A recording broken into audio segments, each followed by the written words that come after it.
I mean, for one, I'm feeling pretty crummy going into urgent care later. I suspect I have walking pneumonia or something like that. So I need some meds there. So that feels humbling. And then this weekend, also some pretty tragic news. Some kids from the local high school were involved in a car accident.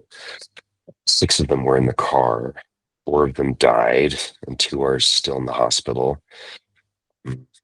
Burns and like really intense, awful stuff. The kind of stuff that you can't, like your brain wants to make sense of it and kind of get your head around it and figure out like how does stuff like that happen or why. Or I think both for my partner Jen and I, since we're both in healthcare, gosh, what can we do? How can we support? And then you quickly realize you bump into this stuff that is quite literally unfathomable, right? You really just can't make sense of what that must be like for the parents or the kids, being burned burned to death in a car accident. I mean, it's just yeah, super heavy. And I think this is where we tap into our mindfulness practice. And um, yeah, what does it mean to be in touch with reality? Yeah, so do the best that we can to stay with that. So I'm sure we all have our versions of stories like these or experiences where you can't quite make sense of it. And your brain keeps trying to like, well, maybe this happened or that happened. It's almost like you're looking for the details, but the details don't really make it make any more sense either. So um, anyway, someone that I was teachings I really appreciate, Byron Katie. I'm a lover of what is, not because I'm a spiritual person, but because it hurts when I argue with reality. Mm. And usually when I think we're arguing with reality, you can find the brain is trying to sort of make sense of these dichotomies: good, bad, right, wrong, positive, negative, pleasant, unpleasant. Right, and we're trying to figure that out. And so today, let's see if we can notice any part of our mind that is trying to sort of sit a specific narrative and see if we can just be mindful of it. So just paying attention, just bearing witness to the brain trying to do that, um, and not fighting it. Not telling ourselves that it should be this way or that way, but really just, oh, that's what the mind is thinking in this moment. So that's the non-judgmental part. Easier said than done, especially when really big scenarios like the one that I just shared. But let's try it. Let's close our eyes.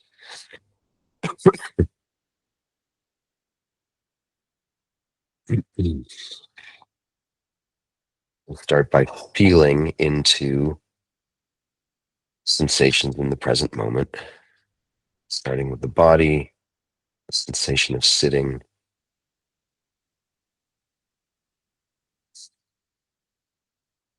the body taking up space,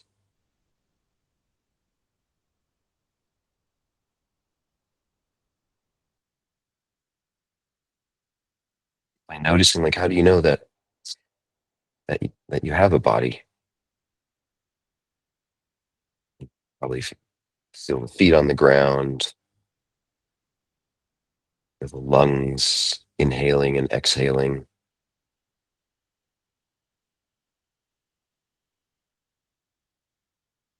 We also know that we have a body because we have and oftentimes notice the brain thinking.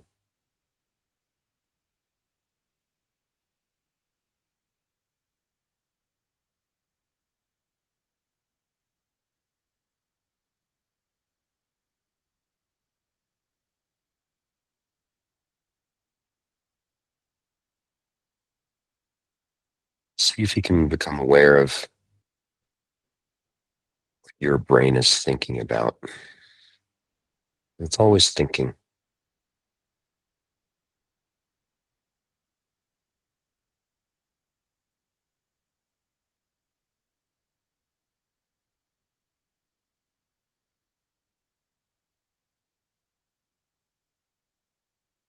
course, it's always changing too. So just when you became aware of some thought patterns or beliefs or images, chances are that just in a few seconds that will all change and morph into something else. What happens?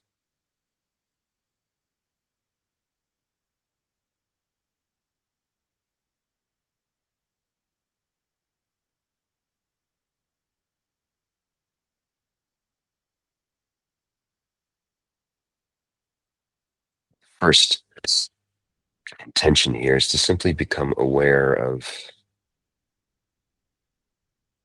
brain thinking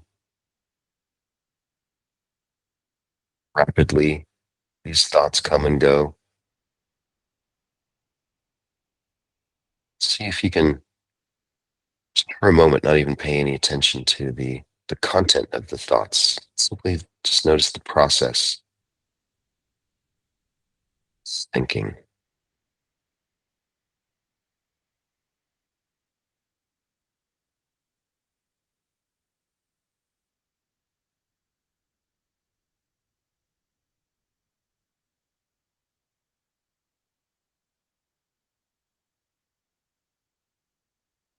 Usually, the content of the thoughts that actually gets in the way of our awareness that thoughts are happening. The content is usually juicy, it's interesting, so we attach to it, and then other thoughts attach to those that content, and off we go. So right now, we're just starting to notice coming and going, regardless of what the content is.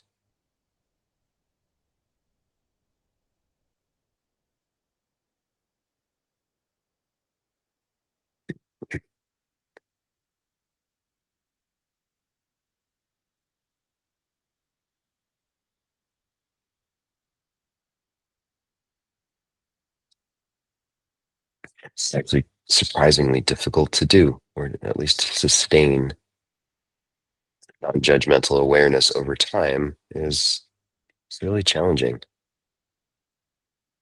That's okay, it's normal.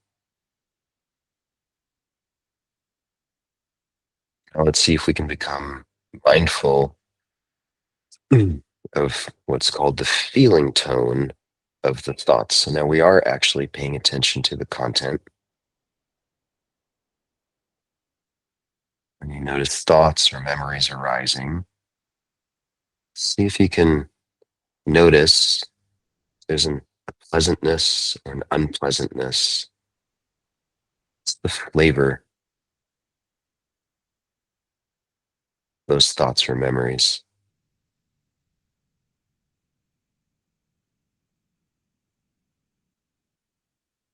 Mind usually wants to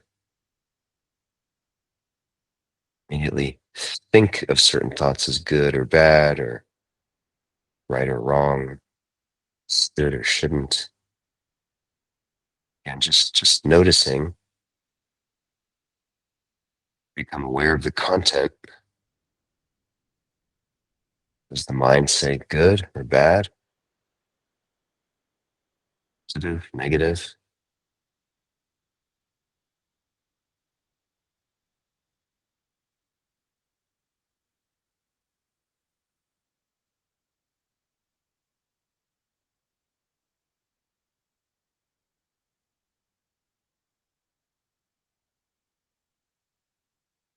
Sustaining that awareness is also quite challenging.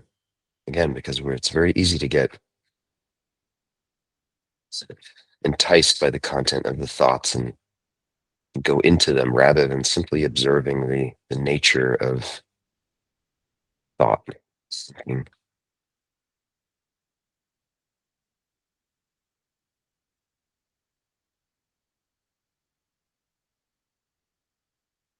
If that's the case, see if you can just sort of extricate yourself from the content and just take a step back and take a deep breath and just start over again, and just start by simply noticing thoughts coming and going,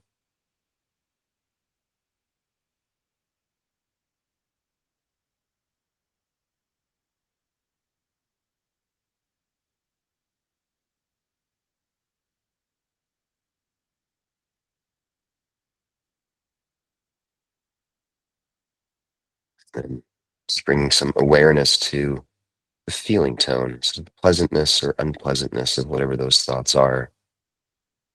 Just noticing where that awareness lives in the body.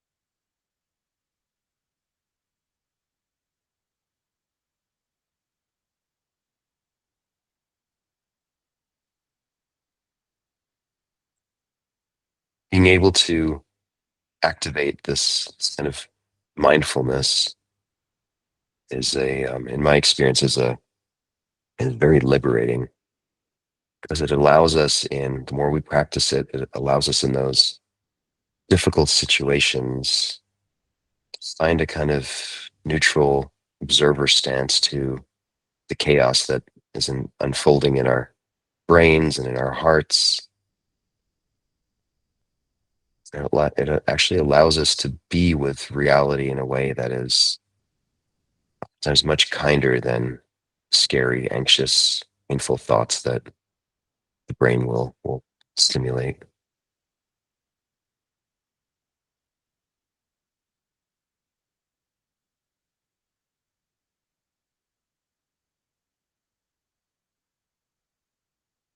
Again, the goal is to see if we can sustain that kind of awareness, that neutral awareness, even just for a few seconds at a time. The key is knowing that we're doing it intentionally. That's the hard part.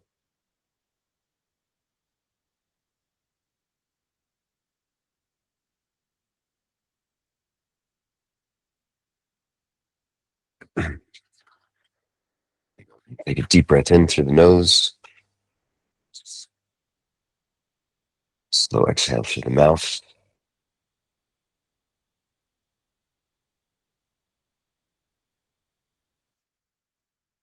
Hold the exhale. 5, 4, 3, 2, 1. Another deep inhale through the nose. Long, slow, deliberate exhale through the mouth. Being fully aware of the exhale. And then hold for 5, 4, 3, 2, 1. Go ahead, open your eyes. Going back to the session. I'm still having a hard time exhaling without coughing, so I think I hit the mute button just in time. But yeah, hope that's a helpful reminder, just a few seconds at a time to remember